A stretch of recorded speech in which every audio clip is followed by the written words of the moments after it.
Hello everybody, good morning and welcome to the United Stand. This is your latest Manchester United news, and after a fantastic result yesterday, unfortunately we are facing up to a very real and serious allegation against our super striker yesterday, Edinson Cavani, where he faces very much an FA ban for what was said after the game. Well, not was said, what his social media did yesterday.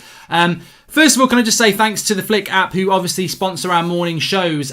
This is the place you can chat 24 hours about this on our chat groups, but also we have a daily poll on there. The poll is today: what punishment should Cavani face? A ban, a fine and a ban, or nothing? So links in the video description. It's free to download on Apple and Android, and you can get involved in that poll, which we'll have a look at later in the show. But effectively, look, for me, it's really difficult, and I'm sure it's difficult for everybody. I started in one place this morning, spoke to a few people, and have now come to a conclusion that the FA ban is going to happen, and actually is, regretfully, is going to be the right decision. And I would implore Manchester United fans especially to look at this in the way that maybe I've looked at it and others have looked at it, and say that, look, it's really, really disappointing. And there is no allegation here that what Cavani said was racist. It's a cultural thing. It's a term of endearment where he comes from. However, he plays in England, and in England you can't do that. And therefore it's an education issue, and it's a wider issue in our game in general, that maybe Manchester United Football Club, if you are buying players from certain areas of the world, that if they're going to be on social media, that they do get educated that certain words in this country are going to be taken in a way that is offensive. And the issue is here, and I'm not about to repeat the word, but it's a very similar word to what Suarez used, who is also Uruguayan, against Evra all those years ago. Now, definitely, Patrice Evra was abused by Suarez, and the way that it was said in an offensive way. What Cavani has said is, without question, from what I've looked at and from what people are saying, it's actually a term of endearment. If you think of what Bernardo Silva did against, he got a one-match ban and a fine. Basically, there was a picture of Mendy from Man City as a youngster, and he put up a picture of something that he felt was similar as a term of endearment. A lot of people took offence to it. He got a one-match ban. So basically, Cavani has replied to a social media post after the game yesterday, saying thank you to this person who put up a nice post, and using this term that in this country would be termed as a racist term, effectively. Now, it's been done in a way of endearment. It's been done, not as an effect. He's not done it in an offensive way. There is absolutely no way Cavani's done that in an offensive way. So you've got a lot of people saying, well, it's not right. He didn't mean it in a racist way. However, the issue is here: if Donny van der Beek had done this from Holland, would everybody be saying, oh, he didn't mean it? Of course, they'd say he's doing it as a term of endearment, but they would be offended by it. So effectively, what we're trying to do here is we're trying to defend Cavani for doing something because where he comes from, it's not offensive. Well, I'll tell you what, if you go to a Dubai with your tits out, it's offensive and you'll probably end up in prison. What are you going to say? Well, I can do it on a beach in England. If you go to another country, you might get your hand chopped off for stealing. So if someone comes to our country and chops someone's hand off, it's all right. I totally get this, and I find it very, very frustrating as well. But the bottom line is, he's going to have to face a ban and education. And I'm fed up of Manchester United. We are so unlucky. We are so unlucky this season. We've had so many things go wrong. And ultimately, it's an education issue, isn't it? He's not meant it. It's a term of endearment where he comes from. But the minute some people are offended, and they are, and I've heard ex-players saying he should get a 3-match ban. I've heard some people saying you just can't say that, it's offensive. And actually, you know what? It's an education issue, and that's what it is. And it's unfortunate, and it's a learning curve. I would hope that he gets a fine and a 1-match ban, and he misses the West Ham game, and we all move on from this. I think anything more than that, I'd be really upset about it. I'm upset about it anyway, but only because I just think, why does it have to be a Manchester United player? I think, if Di Maria does this, everybody would go in on him. But because it's Cavani, we're like, he's just won us a game of football. He's the hero, and now he's being not portrayed as a villain. He's not a villain, but now he's got this drama around him. But I think when you work your way through it and you look at it logically, it's a term. If you cannot use the excuse of "in my country it's okay." And then ultimately, the reality is the FA have got a rule in place already, and effectively it says anything referencing a person's ethnic origin that could be taken as offensive will lead to punishment, and it doesn't matter whether it's a third party or yourself who's done it. You've got to take ownership of your social media accounts, and that's just the way it is. And Aloke says the FA should find a sensible way of doing this, period, education and a fine, and we move on. And I totally agree with that, and I really hope we can come through this. But what I would say as well is, if you look at it from this way, take away the fact that he's our player and we need him. Look at it this way: if the FA said, right, it's a term of endearment in his country, he didn't mean anything by it, let's let him off. Now, imagine somebody else does it in an offensive way, but they go, well, you let them get away with it. I didn't mean it in an offensive way. Rules are there. The rules are there. It's an education issue. It's an unfortunate issue. But ultimately, I think fine, 1 match ban max, and we move on. In my opinion, but I think that's just it. That's just it. I mean, look, at the end of the day, anybody who's seen it, and it has been, look, also it's been deleted, so there's an acknowledgement of education instantly there, which is really good. He's deleted the post. He's obviously been advised very, very quickly about the post. But, social media is so difficult. We're all on social media. We all react emotionally. We were all reacting emotionally yesterday during games.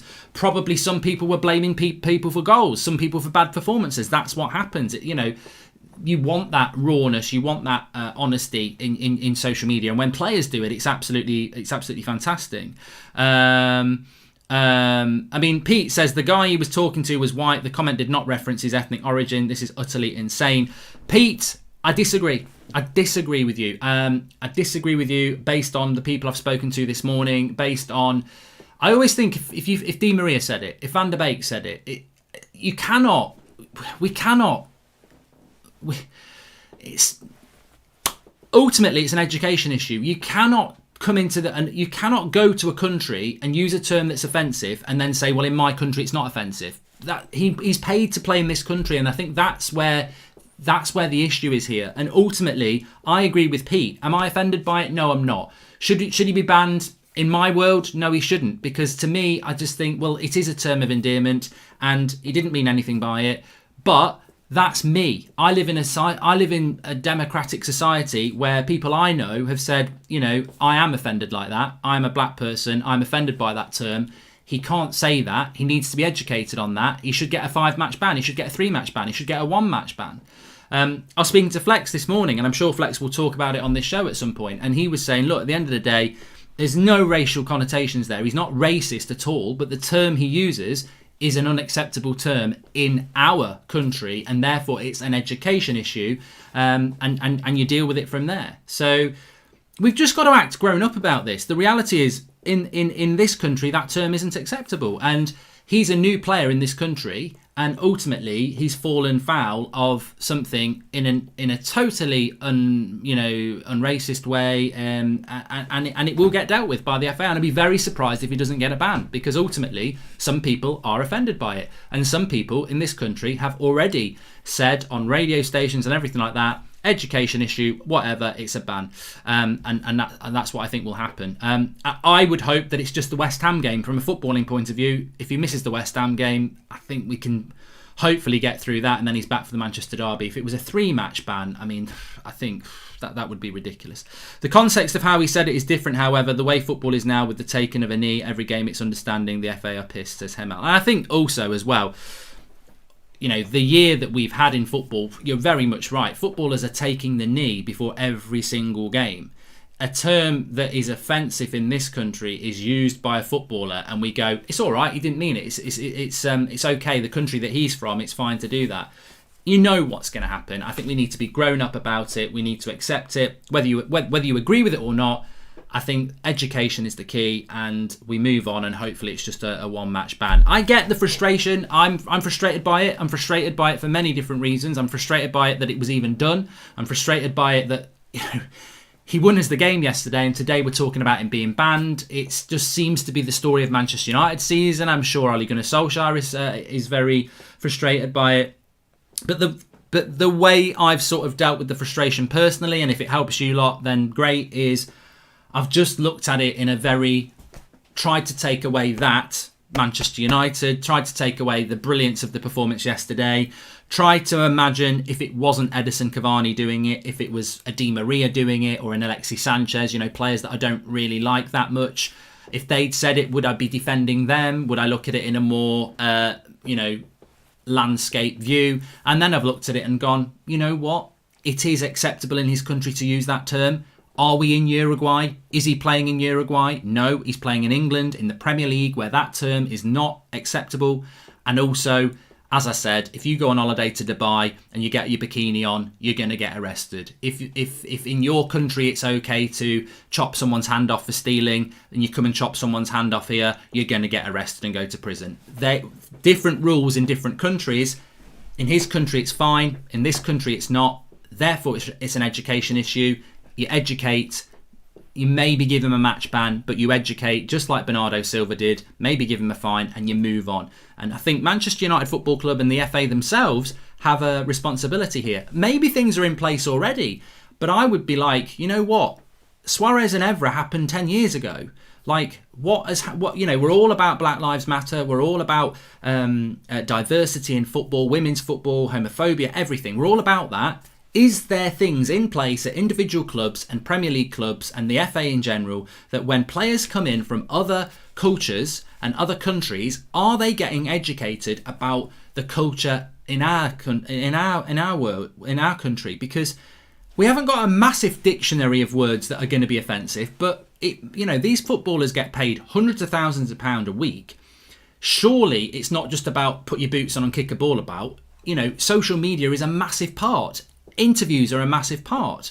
Imagine if he'd said that on a post-match interview. I just want to give a shout out to in Uruguay. That would have been 100 times worse because he said it from his mouth. He's typed it. He says it. He probably could say it. He's typed it. It's something that's in his vocabulary that for him is a term of endearment.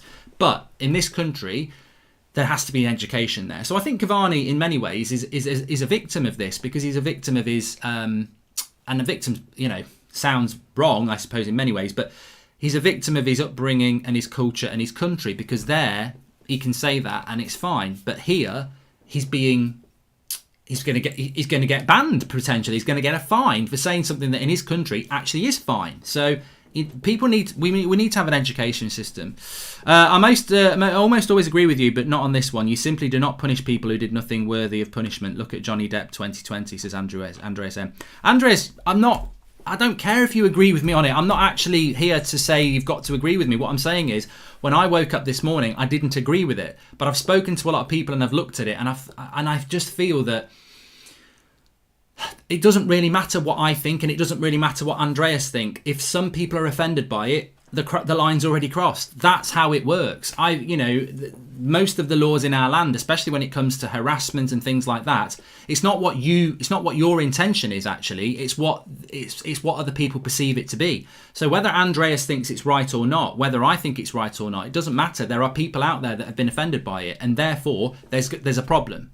Like, it's not about what you as an individual think. Unfortunately, it's not. It's about, have people been offended by what he said? And unfortunately, they have. And therefore, the FA will act. People have complained. People are complaining. People are saying he should get a 3-match ban. So it's just one of them things. It's going to have to be dealt with. But it's unfortunate. It's unfortunate. It really is. And I'm certainly not going to be... I mean, DK says I'm offended by them being offended. Well, look, it's a society issue. Maybe you think that this is wrong and that, everyone's entitled to opinion. All I'm saying is, as the United Stand, which is a fan channel and must always try on these things to be, even-handed, definitely, I can see a ban coming. I think, and it doesn't matter what I see. I'd be amazed if the FA don't give him a ban. I'd be amazed if they don't, because it's just one of those things in this world that we live in now. that we're trying to build a better world where they're going to say, look, we don't want that sort of word being used in our country. And I think that's where it will go. Maguire defending offends me. Ban him, says Sylphwave. Well, we're always up for a bit of comedy. Whatever that comment was, how are you? Johnny Depp was a victim and has evidence to prove it. Anyway, hello, Mark. How are you? Says PJ Pennington. And it's only the Premier League games. If yes, he will miss the City clash, says LFC News. If it's a one-match ban, he'd probably miss the West Ham game. So, look, we're going to have to deal with it. I want to get into more footballing terms, but I think that at the end of the day, it's you got to address it, haven't you? You've got to talk about it. And I think the worst thing I could do, or anybody could do on this channel, is come out and say it's a bloody joke if he gets a ban. It's a joke. I'm not offended by it, so why should he get a joke? There's a bigger picture here. We all know what that bigger picture is. And ultimately, if people have been offended by it, then it's going to get dealt with by the FA. And of course, people have been offended by it because the tweet or social media post has been deleted and it's all over our press. So the FA will have to do something. Whether you agree with that or not, look, I'll have a look at the poll in a minute. The link's in the video description, what you think is right. I don't need to say what I think about it because personally, I don't want to see him not playing for Manchester United. But it's not about what I personally think. As I said, with these matters, it's about what the collective society in this country thinks, and some people are offended by it, so you know what's going to happen. Rules are in place about these things, and ultimately nobody in this country should be able to walk around using that term. That's the bottom line. And you know, different countries have different rules, and Cavani is just unfortunate because in his country that is a term of endearment, and as I said, the post he makes is a post of endearment. It's in no way is he being racist in the comments, but the word will be taken offensively by some people in this country, and therefore the FA will act. And you know, ultimately, I can't argue with that. I think that's what's going to happen. And it's just another issue for Manchester United, isn't it? Another issue that we're going to have to move through. But we'll move through it by facing up to it like we have done, which is what we should do as a fan base. Education, move on. And I think that's what you do. Let's see what happens with it. Well, look, we might all be surprised. The FA might just say, you know what, it's a mistake and we're not going to do anything about it. That might happen. I don't think it will. He used the same word that Suarez used on Evra. Suarez said it's okay in his country just like now. Edison gave us the win, but that word calls a ban, says Pratyush. Hey Mark, it's only the Southampton fans that want him banned, says Lee the Vampire. Too late for them. Good PR move. Keep the sponsors happy and avoid any backlash, says Sigmund. PR move? I don't do PR moves, mate. We don't need to do PR moves here. 100% agree, Mark, says PJ Pennington. Well, I don't actually want people to agree. All I want to do is bring the point up, give you the facts, give you what's probably going to happen, and make your own mind up. It's a bit like Ollie in, Ollie out. I respect what anybody goes for, really, on this one, as long as they look at it and go, look, personally, I'm not offended by it. I don't think he should get a ban. As long as nobody's going, that term's a fantastic term. I don't care if he uses it. I hope he uses it more. Well, you're a fool then, aren't you? You know, that's what we're trying to eradicate. But with these things, it's look, 95% of people could think it's okay. But if 5%, 2%, 1% of people are offended, something will be done. Because that's the way it's going to be in this country, and that's the rules that we live by, and that's why it's an education issue. Here we go again. Snowflake mentality. What a joke, says Alec Martin. And should be more games to prove a point, and you people think that this stuff is okay are the problem, says Michael Douglas. You see, well, there you go. And this is what I mean. You've got Alec Martin saying it's a snowflake mentality, it's a joke, and then you've got Michael Douglas saying he should get more games to prove that this is not acceptable, and some people think this is okay. That's the problems, and there you go. Exactly why we should be discussing it and bringing it up, because for everybody who says it's acceptable, you've got people saying it's unacceptable, and that's why there will be a ban, and that's why the FA will deal with it, because there are people offended by it, and those are people who aren't offended by it. I think you just got to look at it in a mature way and go, look, I don't agree with it, but actually, you can understand why it's happening. he gets the ban, he gets the education, and we move on. And it's unfortunate. It's unfortunate from a footballing term. It's unfortunate that he'll miss a game. That's what I'm saying. Moving on, £200 million budget. Who would you bring in? But you can't bring in Sancho, Matador, and Lucky. But rules are rules, says Jack Birtles. And we will move on, Jack. And thanks for that. So please smash a like on the video, everybody, if you're watching live. Is English the only language in the world? What sort of elitism is this? Says Siddharth. It's not elitism, mate. I will react to that. It's not elitism. It's the rules of this world where he play. It's the rules of this country where he lives and gets paid. I'll say it again, Siddharth. If I go to Dubai and I wear a bikini out in public, I'll get arrested, because in their rules of their country are that you must cover up. So you have to respect the cultures of different countries. It doesn't matter what's acceptable in your country. We can't just say, oh, it's fine. The rules are there, aren't they? Or the cultural differences are there. We've just got to be mature about it and move on. I want to get on with the football, though, because I do want to say that yesterday was absolutely fantastic, was it? We to come back and win the way that we did. And the win was really important. And I think for me, the thing I would say about yesterday, as much as I enjoyed the comeback, and I'm sure we all watched Match of the Day a few times, and I'm sure we've all watched the winning goal by Cavani at least 50 times by now. The thing that really, Bernardo Silva did get punished for a similar offence as well, says Welmer Gaming, so there is a precedence there. Bernardo Silva in no way was being offensive. It was just a silly joke. So, it's a little. I mean, look, Cavani's was endearment. It wasn't even a joke. But look, we'll move on and we'll see what happens. We're all adults here, and we're all capable of having our own opinion. That's the whole point of the community. There's no need to fall out. I'm just telling you what I think will happen and why. If he misses the West Ham game, I hope he's back for the Man City game. If this was Man City, they'd bribe the FA, says Cam. Well, Bernardo Silva did get a ban, mate. But look. The big thing from the game yesterday, and I want to talk about injuries as well, because we've potentially got an injury crisis here. And we're going to talk about that from Salah Ahmed. But I loved the result yesterday. And as an individual comeback, you love it. But to me, it's not about the comeback. That's not what I'm celebrating today. I'm celebrating another word beginning with C. And it ain't even Cavani. It's consistency. Consistency is what I loved about yesterday, because we've now won 3 Premier League games in a row. We've now won 4 games in a row since Ollie was in danger. And I said it in the international break, and I know a lot of you did as well.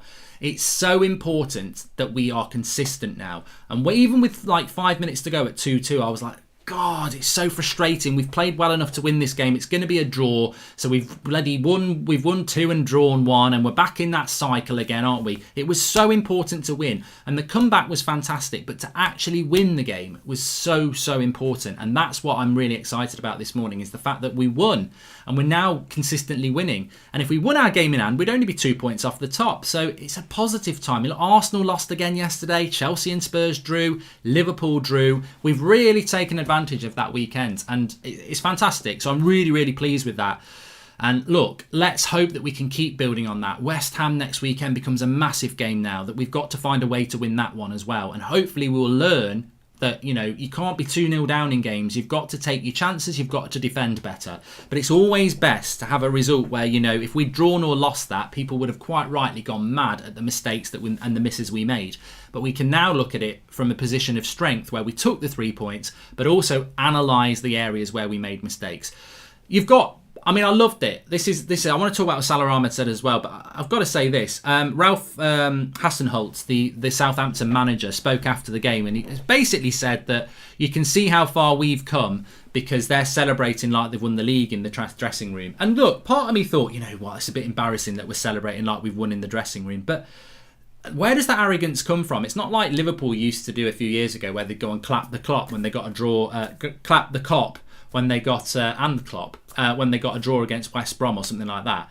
We're 2-0 down at half time. We win 3-2. We win in the last minute. If the lads are cheering and celebrating in the dressing room, I like that, because you can guarantee I want vocality and I want passion. And why should they not be celebrating in the dressing room? Why should they not be cheering in the dressing room? I mean, I don't think it's anything to do with we're celebrating that we beat Southampton. I think it's celebrating the fact that we're hitting that consistency. We've shown that drive. We've shown that passion. Look, it's embarrassing if we go and lose to West Ham last week and we're celebrating in the dressing room. But to me, that's just sour grapes and bitter tears from Hasenhüttl, because they blew a 2-0 lead and we came back from it. So look, fair play to the lads for celebrating, and let's take it on from there. Let's just threaten Ollie's job every week, says Michael Douglas. Maybe the players will show up for the rest of the season. And did Bruno Telles and Donny pick up knocks in the win over Southampton? Hopefully they are available for the PSG game, or are they doubt, says Salah Ahmed. So let's talk about the injury crisis here. Please smash a like on the video if you're watching, by the way. We've still got quite a lot to get through. So the injury situation as it stands is Van der Beek's got a swollen ankle, but there's no indication that he will miss the PSG game. We'll obviously get Ollie's press conference tomorrow. Bruno got stamped on his foot, so unless there's any swelling or bruising, he should be okay for PSG. Telles went off with a bit of discomfort, but Ollie himself said in the press conference after the game that they're hoping he's going to be okay. De Gea's got a knock above the knee, which is why he came off, but they're going to scan him today, but De Gea himself has said it shouldn't be too bad. McTominay and Pogba should be coming up. Cam Chaz, I can't really give you any spoilers. It's quite exciting, but I can't really give you any spoilers because you'll know what it is then. McTominay and Pogba hopefully back in training today. Lingard is back. Sure, they're not sure. He will be back for PSG. Martial obviously was taken ill with the squad on Saturday night, so it's what illness that is. He could be out the PSG game, and that's about it. So there's quite a lot there, but as well, we've got to be mature about this in a footballing sense and say that look at what's happened to Liverpool. Like, you can't say, oh God, we've got injuries, then look at Liverpool. Like, Liverpool have got loads of injuries. Other teams are going to get injuries. So Southampton were a very rough side, really rough. I was surprised by some of that Romu's just filthy, isn't he? But Ward-Prowse went in on Van der Beek. I thought that was a worse tackle than the Romu stamp on Bruno. They were very physical, and it was a very, very hard game for us. And I thought it was a very impressive game when you consider that we played Wednesday night and then we're 2-0 down at half time, and second half's where you tire, and the energy to go and get the win against Southampton, who had a week off, they didn't play in Europe, makes it even more impressive. What about Phil Jones, says Caramo? He's out till after Christmas. And Mark, when can we expect the next chart show, says Genwell? I mean, I'm sorry I missed the chart show at the weekend, but it will be back this weekend. I'll do it on Saturday morning, definitely. That's part of the game plan. Tactical fouls. Bertrand missed one on Fred that led to the second, says Luke. Yeah, it's part of their game plan, and you can't knock it. But look, we picked up a lot of injuries. And look, while we're talking about that, LFC news, Jimenez had an injury yesterday. Have you seen it? I mean, what a sickening clash of heads that was between David Luiz and Raul Jimenez. He's had surgery on a fractured skull, and he's now in recovery. I'm sure everybody in the community of the United Stand, Man United fans, and the community of football wishes him a full recovery. It's the dangers of football. Thankfully, it doesn't happen very often, but obviously we hope it's a full recovery, because that was a horrible, horrible clash of heads. And the main thing is that he's recovering well at this moment in time, and his health and safety and welfare needs to be the priority. Whether he's going to play football again this season, look, at the end of the day, whether he's going to play football again, I'm sure he will do, but ultimately you're just happy that he's safe and well in hospital and on the road to recovery. But that's a serious injury, isn't it? And those things can happen. They're going to happen anyway. But what we're going to see with Man United is fatigue and knocks and things like that, because the games are so. I'm sure many of us have played football. And the reality is, if you play on Sunday and you might take a bad tackle, you might turn a muscle, you're still aching a bit on Wednesday. Well, these are high-end professional footballers. They're going to be carrying knocks. We're going to lose players, which is why we need to get Lingard, McTominay and Pogba back. I think I'm in that mindset now, and I think we all need to be in this mindset that, look, Van der Beek has played 2 games in a row now. He's been fantastic. Bruno's our most important player. Cavani's a really important player now. Martial will be important when he comes back. Rashford, Greenwood, they're still going to be important. Whatever you think about Matic, McTominay, Mata, Dan James, they're all important players because we need them. We need the wider squad. It might be that we need Mata against West Ham. We might have to play McFred against West Ham because we might have more knocks. We need these players back now. I think for me, I was always frustrated that Van der Beek wasn't getting game time. He now has had game time, so let's move on and let's use the wider squad, which is going to be important.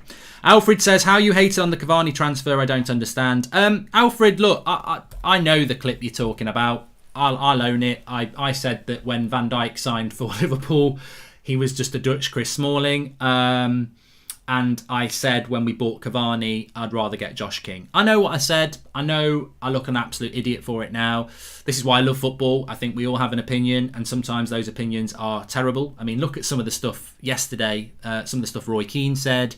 Some, ridiculous. Apparently Fred was shit. I thought he was our best player. I thought Fred was fantastic. Well, not after Cavani. I thought Fred... I saw Manchester Evening News gave Aaron Wan-Bissaka like a 4 out of 10. Am I the only one who thought Wan-Bissaka was brilliant second half? I thought the first goal he was involved in it. He should have got an assist when Cavani nearly scored that header. I mean, Cavani could have had a hat-trick.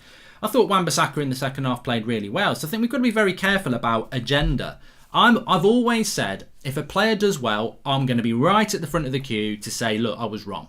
It doesn't bother me. I'm not bothered because I'm happy because Manchester United win. I don't get involved in player FC. I don't get involved in Pogba's getting better than Bruno. I don't get involved in Rashford's better than Martial. I don't get involved in that. I get involved in Manchester United winning. Maybe I'm old school, but all I'm bothered about is Manchester United winning. I can't apologise for how I felt about that transfer, and I can't hide away from the fact that what I said. Maybe now I look at it and go, yeah, you were a little bit toys out your pram. But that was the very last hours of an awful transfer window. I was very, very pissed off. I was like, we were meant to get Sancho. We were meant to get a centre-back. We didn't get them. And what I was saying is, why are we buying a 33-and-a-half-year-old, injury-prone, expensive striker that nobody else wants, that we don't want? That was my point. And I was saying, actually, I'd rather get Josh King because he's 28 and at least there's longevity in it.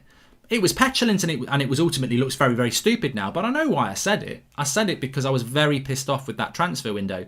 And actually, most of you were as well. So it's always very easy to go in on somebody, isn't it? And go, oh, look at this idiot. When actually, nobody was saying I was an idiot then. Everybody was saying, well, some of you did, to be fair. But most people said, he's right. And most of my frustration was that we could have bought Cavani in July. We could have bought him in August. We could have bought him in September, start of September. We bought him right at the end. And it was a desperation signing. I don't care what anybody said. It was a desperation signing with not very much scouting involved. Because if we really wanted Cavani, he wouldn't have had to go into isolation for 2 weeks.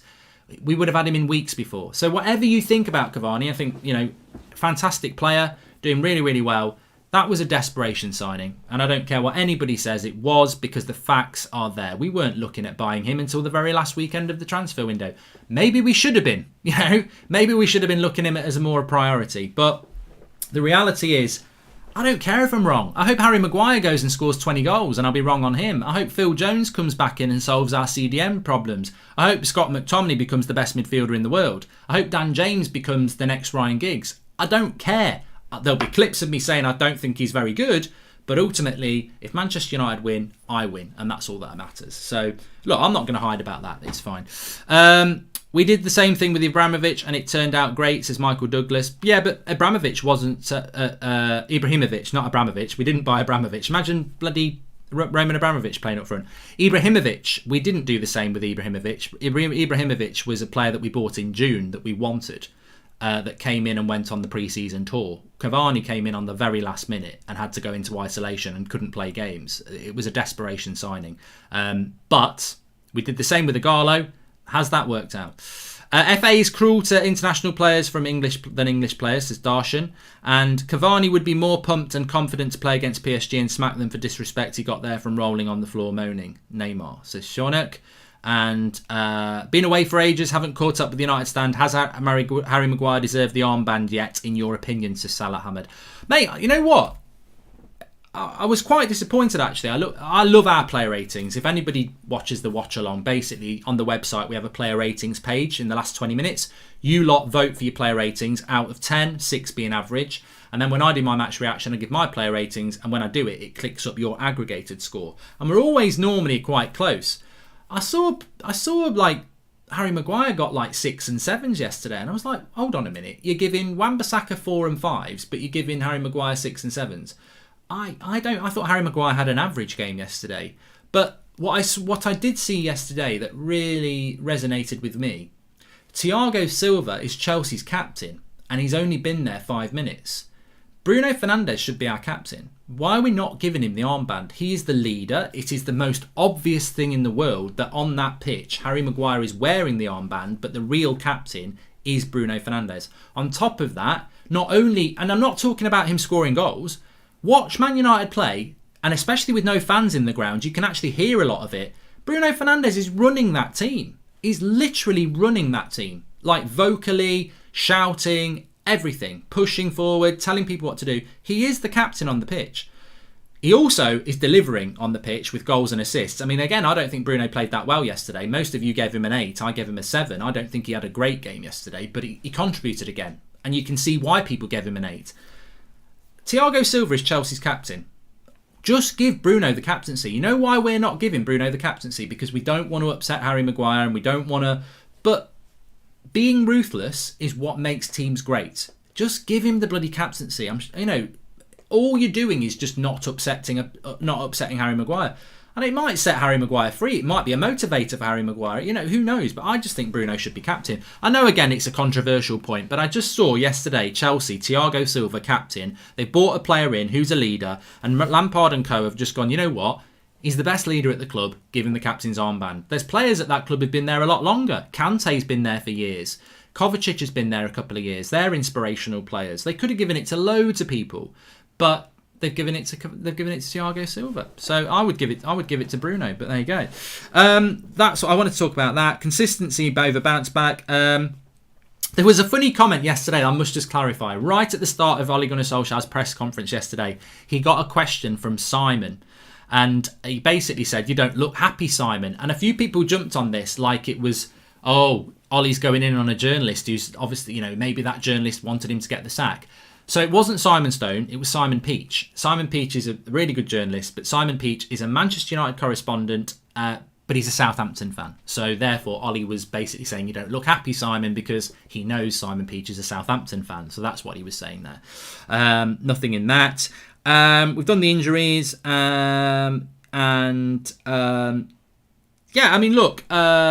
please subscribe if you're new, bottom right hand corner. Ronit says, club record at 8 away wins in a row in the Premier League. Your thoughts on top 4 8? So if it's on, can we become consistent? Cavani number 7, curse gone. Better number 7 after Ronaldo's. Best Ronaldo. Yeah, he is the best number 7. I love the Cavani celebration as well. I love it. I'd forgotten he did that. Can you call Brandon a prat, says Taco, falling. Bikini Bridge, says Andrew. You know what? I'm happy to say this. I don't give a shit about a title race. We're not in a title race. And this might get clipped. I really hope this gets clipped. Out of anything, I really hope this next bit gets clipped. We're not in a title race. We're not going to win the title. And the reasons we're not going to win the title is when no team can win the title with that centre-back pairing. And no team can win a title without a proper CDM.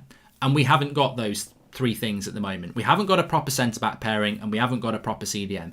You can't win a title without those key positions. So we're not going to win a title, in my mind, based on that. However, this season is weird and you could get a very low points total for winning the league. So hanging around there ain't a bad thing, because if you're hanging around there long enough, you might get in the door first. So we've got to hang around there.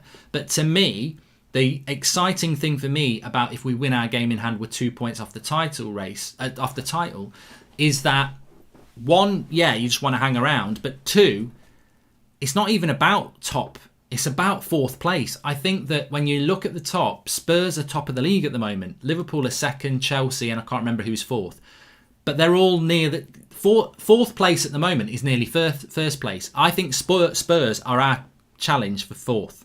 I think Liverpool will get top 4, Chelsea will get top 4, and City will get top 4. So I'm looking at Spurs, and Spurs are first. So at the moment, yeah, we're 2 points off the top, but really, there are teams that are at the top that I think are going to be our main competitor for 4th. So for me, it's about, yeah, it's exciting where we are at the moment. I don't think we can win the league. I'm realistic.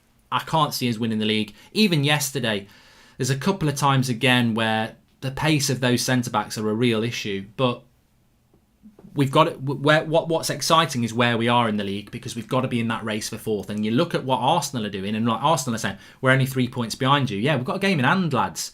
You beat us at Old Trafford. That's Arsenal. You win individual games. You win FA Cups. But where's your league form? So if we win our game in hand, we're 6 points ahead of Arsenal, and they beat us. So weird season, but exciting that we're in that race. And look, if we hang around near the top, we hang around near the top. Do I think we're going to beat West Ham and Man City? Never say never, because it's only 2 games now. Did I think we were going to beat West Brom, Southampton, West Ham and City? No, I didn't. But we've won 2. We can definitely get top 4 this season if we show consistency. How is Bruno not the captain of this club? I hope he can succeed. Hashtag Ollie in, hashtag Bruno in, says Daniel Hodgson. Exactly. We've spoken about Cavani Edmund. It's at the start of the show, so get involved with that. I understand that Cavani deal was a desperation, but most of our deals are desperate. Look at Bruno, says Rishab. Good point. Bruno was a desperation deal. You know, I think that people get offended, don't they? What I'm saying, what angered me about the Cavani deal was that I wanted a centre-back, I wanted Sancho, and yet again, and I'll still say this, and I don't think anyone's going to disagree with me, we seem to succeed because of luck a lot of the time, because our transfer strategy is erratic. Bruno Fernandes was definitely desperation. We were lucky to get Bruno. It wasn't planned, it was luck. It was because of McTominay and Pogba getting injured. If they'd not get injured, we wouldn't have gone for Bruno, which is scary. Cavani is desperation, luck, because we went for him at the end because we couldn't get other deals done. And God, thank God we did. So, look, we need a better transfer strategy at Manchester United, and we know that. But look, Bruno and Cavani won us the game yesterday. Cavani won us the game, really, but without Bruno, we probably wouldn't have won it either. But Cavani was fantastic. A good run up to Christmas puts us in the race. It's so open, says Dane Grayson. I think our next few league games have got West Ham, City, Sheffield United, and Leeds. I think they're our 4 games before Christmas, and I think we've maybe got Leicester as well, just before Christmas. I'd have to check that, but consistency is the key. And the great thing about this is that even if we have an injury crisis, a lot of people have got problems. Ings and Redmond were out for Southampton yesterday. So everybody's in the same boat. Of course, the problem is West Ham next Sunday. They've got a whole week off. I didn't know what love was till we got Cavani, says Robert McCormack. And do you think Man United will win the league, says Voices of MIJ? No, I'm not going to be that fan. I hope some of you think we can win the league, and I hope that you're right. But I don't think we can win the World Cup. We definitely can't win that. I don't think we can win the league. And I don't think we can win the league because our centre-backs aren't good enough. And I would just say this on Cavani as well. As much as a great signing he's been, I would just say this. He's still got a really bad injury record over the last 18 months, and we've still got to bubble wrap him. We've got to be really careful with him, because if we try and get him to play 3 games a week, like some people are saying, you lose him to a muscle strain, because his injuries over the last 18 months have all been muscle strains. If he gets one of those, he's going to be out for 4 weeks. So we've got to be very, very careful with him. He's 33 and a half. He's had a recently bad injury record. He's playing in a very demanding league, and a lot of people are getting injured. So we're going to have to be careful about how we use him. And that's going to be the problem, because I don't know whether Ole Gunnar Solskjaer has learnt that yet. As we've seen with Pogba and Rashford and Maguire, he's got a tendency to keep playing players because he needs to. And I think with Cavani, we've got to be very, very patient. And look, if he does get a 1-match ban, and I probably will do, and it is the West Ham game, play him against PSG, doesn't play against West Ham, play him against Leipzig, and we'll probably get a point that we need from those 2 games, and then we're through. So it could have its benefits as long as Martial comes back. And when I say benefits, I mean like him not playing against West Ham. Maybe you'd want to rest him in that game as well. We saw it yesterday. You've got to use Cavani carefully, because no Cavani doesn't benefit us, but a protected Cavani does. Career mode is back at 3:30 today, Daniel Hodgson. Looking forward to that. Haaland up front. And last time Pogba and McTominay got injured, we got Bruno. This time they're injured again, and Van der Beek is getting on the pitch. Maybe injuries are lucky for us, says Rishab. Yeah, and look, Donny Van der Beek deserves a bit of credit, doesn't he? Donny Van der Beek, sorry. I heard Ollie talking after the game, and I was a little bit worried. He was talking about the substitution of Cavani, and what he was basically saying is, we wanted to keep Donny on the pitch for his energy, so we had to take one of the strikers off. And I was like, is that just a throwaway comment, or is he actually talking there that they were thinking about taking Donny off, but they decided to keep him on for his energy? And I was like, oh my God, did he nearly think about taking Donny Van der Beek off at half-time?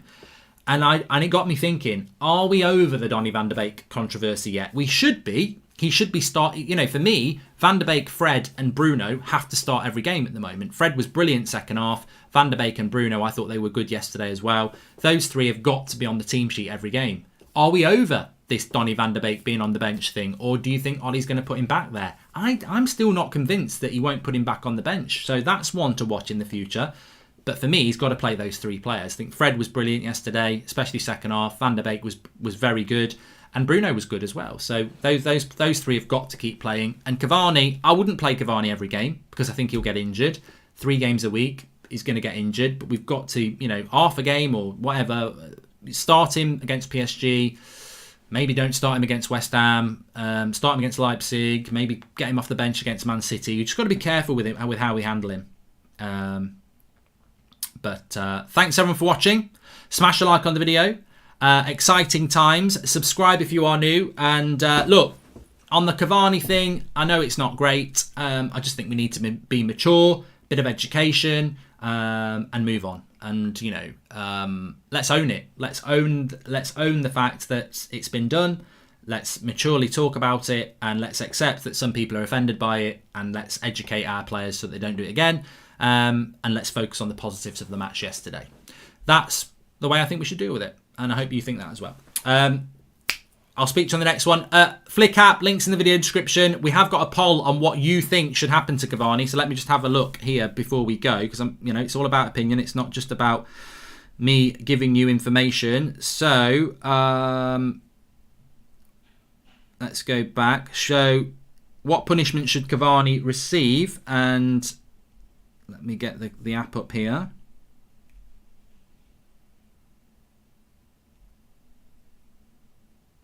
25% say a fine, 10% saying a ban, 30% saying a ban and a fine, and 35% saying nothing. So there you go. I mean, the answer's there, isn't it, really? That there are people saying that he should get a ban and a fine. So the reality is, some people do think that, and that's what will happen.